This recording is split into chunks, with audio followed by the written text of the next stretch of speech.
What an amazing reading. And hearing it in those three parts, such a movement from that initial experience of the Spirit in that little company of first Christians, the apostles and the other disciples there gathered. The women were there with the men, praying together, and the Spirit came. And then that experience of the crowd going out into Jerusalem, a busy city, because people had come for the great harvest festival of Pentecost. And people from right across the Roman Empire and beyond, of many different languages, such a multicultural crowd. And some, of course, there's always some in the crowd who are the mockers. They're drunk, and some are just amazed and astonished. And then all the more extraordinary is here Peter standing up. This same Peter who not long before had denied all knowledge of Jesus, not long before had just been a simple fisherman looking after his trade in his little village. And here he is speaking, standing up before an enormous crowd, Wembley style, and giving such a confident witness, drawing on the prophets from the past and that wonderful vision, extraordinary vision of Joel. Think in that patriarchal society, here is a vision of the Spirit coming on all my servants, both men and women. Your sons and daughters will prophesy. There were so many within that society who just wanted prophecy, and the whole kind of area of religion kept to the menfolk. The women could do the cooking, but no. But there were people like Miriam, the sister of Moses, who in those early days prophesied. And here is that vision of all men and women, sons and daughters, young and old, dreaming dreams, seeing visions, changing the world for good. It's such an inclusive vision, not just inclusive of men and women, but of people of all backgrounds. Fellow Jews, he says, and all of you in the crowd. You know, there may be all kinds of odd people, Romans, Gentiles in that crowd. Peter can't vet them, can't say, well, some are the right kind of people, some are the wrong kind of people. He said, all of you. He's addressing everyone. This is for all. This Spirit is not restricted to any little group or even any big group. It is for all. I will pour out my Spirit on all people. It's a promise for all people.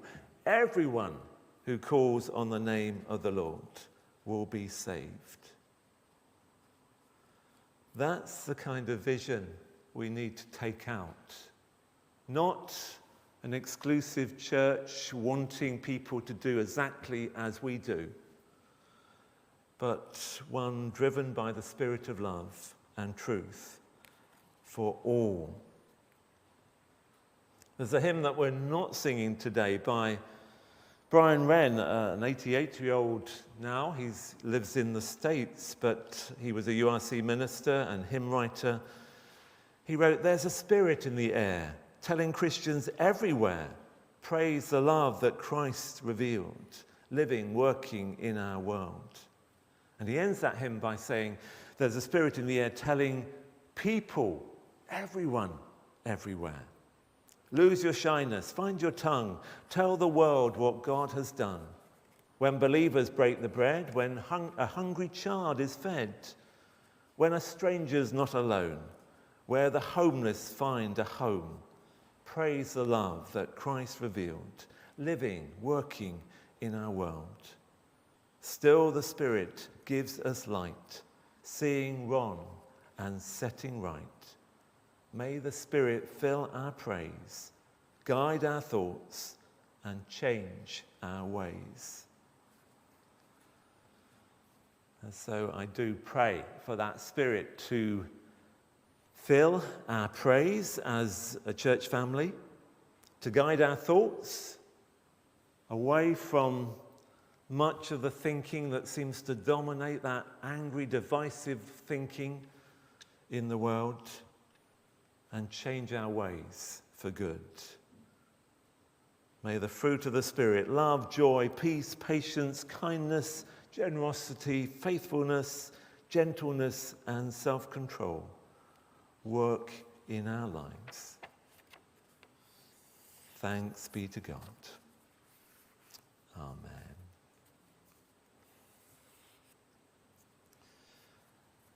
And as this is All-Age Sunday, we have an activity. It's over to you, folks. And I have some slides. There are some slides. I think we forgot all about all the slides, didn't we, today? But I don't know if we can find probably the next set is the activity. So just work through these slides very quickly. So next one. I will pour out my Spirit on all people. Remember the all. And on, where do you see God at work today? And on. Love Wycombe.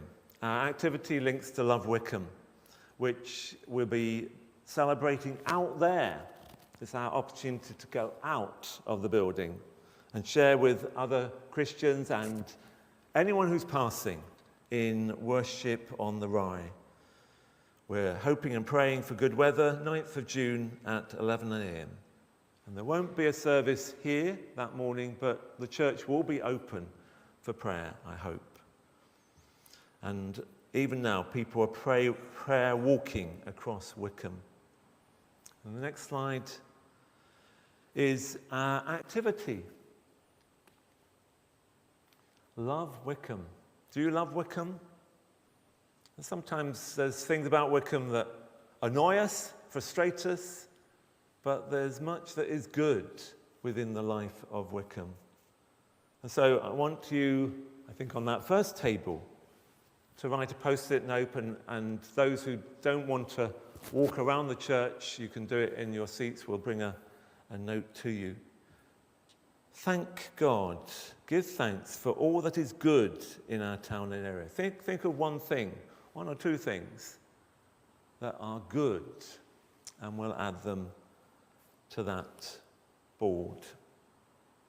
And then the second, the yellow sheet for concerns for our town and our area. Add your concerns. There are many needs in our town today.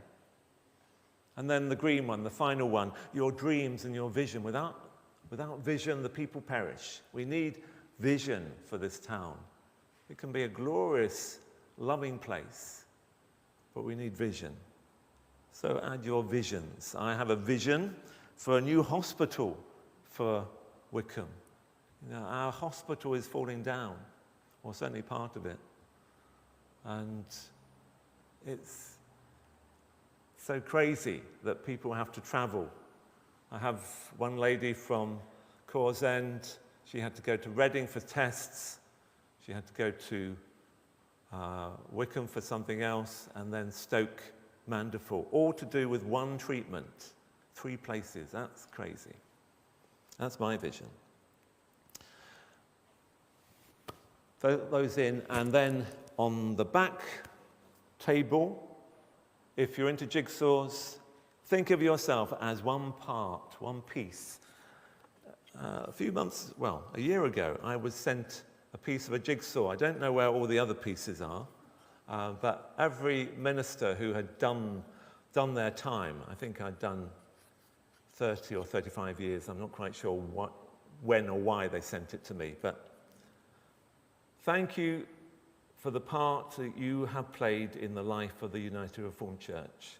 And hopefully I still do play a part, but We are all pieces of this amazing jigsaw, this global church. So, see if you can put a piece in the jigsaw. It's going to take us a while. It's the Jubilee jigsaw, and it's a criminally difficult jigsaw of just fish signs, the ichthus sign on blue. And then finally, the table over there is Christian Aid. Our focus this last week, we've been raising funds for Christian Aid. A number of churches do an event. Flackwell, Christchurch Flackwell, do a plant sale. Corzen have a lunch. Trinity has not done anything this year. And I want to challenge you for next year, next May, let's put on an event. So ideas on that table. So we have about 10 minutes just to wander and to do these activities together. And I'll try and help anyone who doesn't want to move. But if you can move, please move.